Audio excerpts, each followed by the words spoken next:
दोस्तों, आज पितृपक्ष का आरंभ यानी 10 सितंबर से हो रहा है और यह 25 सितंबर तक चलेगा। पंचांग के अनुसार पितृपक्ष का आरंभ भाद्र मास की पूर्णिमा से होता है और समापन आश्विन मास की अमावस्या पर होता है। इस अमावस्या को सर्वपितृ अमावस्या कहा जाता है। इसके अगले दिन से नवरात्र का आरंभ होता है। आइए हम जानते हैं कि पितृपक्ष में किन किन रूपों में घर आते हैं पितर। जी हाँ दोस्तों, आपने सही सुना। पितृपक्ष यानी 10 सितंबर आज से शुरू हो रहा है।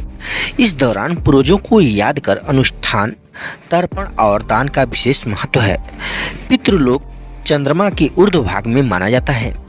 मान्यता है कि श्राद्ध पक्ष में पितर धरती पर आते हैं। शास्त्रों के अनुसार पितरों का स्थान प्रकृति से जुड़ी कई चीजों में बताया गया है।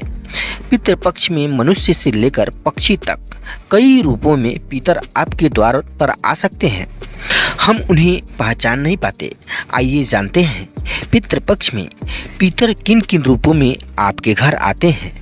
कहते हैं कि इन्हें कभी खाली हाथ नहीं लौटाना चाहिए, वरना पूर्वज नाराज हो जाते हैं और कई समस्याओं का सामना करना पड़ सकता है।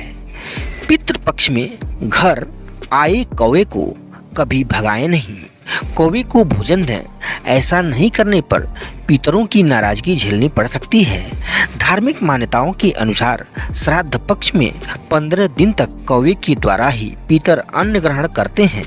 इससे न सिर्फ वो तृप्त होते हैं बल्कि अपने परिजनों को खुशहाल जीवन का आशीर्वाद देते हैं। पितृपक्ष के समय अगर घर में कोई मेहमान, गरीब और असहाय व्यक्ति द्वार पर आए तो उसका कभी अनादर न करें।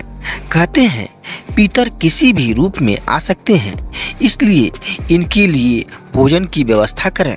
इन्हें कभी खाली हाथ न लौटाएं, कुछ दान दक्षिणा जरूर दें। कुत्ते यम के दूत माने गए हैं। पितृपक्ष में पंचबली भोग में कुत्ते और गाय के नाम का भोग भी निकाला जाता है। श्राद्ध पक्ष में गाय, कुत्ते का घर के द्वार पर आना बहुत शुभ माना जाता है। अगर ये रास्ते में भी दिख जाएं तो इन्हें कभी मार कर भगाएं नहीं, कुछ न कुछ खाने को जरूर दें। इससे पितृगण की आत्मा को शांति मिलती है। वहीं पितृपक्ष में गाय की सेवा करने से पितर बहुत प्रसन्न होते हैं। तो दोस्तों, ये रही पितृपक्ष से जुड़ी जानकारी। मैं उम्मीद करता हूँ कि मेरी बात आप समझ पाए होंगे। यदि जानकारी आपको अच्छी लगी हो तो इसे लाइक कर दीजिए और मेरी आवाज़ पहली बार सुन रहे हैं तो ऐसी ही अच्छी जानकारियों से जुड़ जाइए। चैनल को सब्सक्राइब करके बगल में घंटी जरूर दबा दीजिए और कमेंट में लिखिए ओम नमः शिवाय, हर हर महादेव।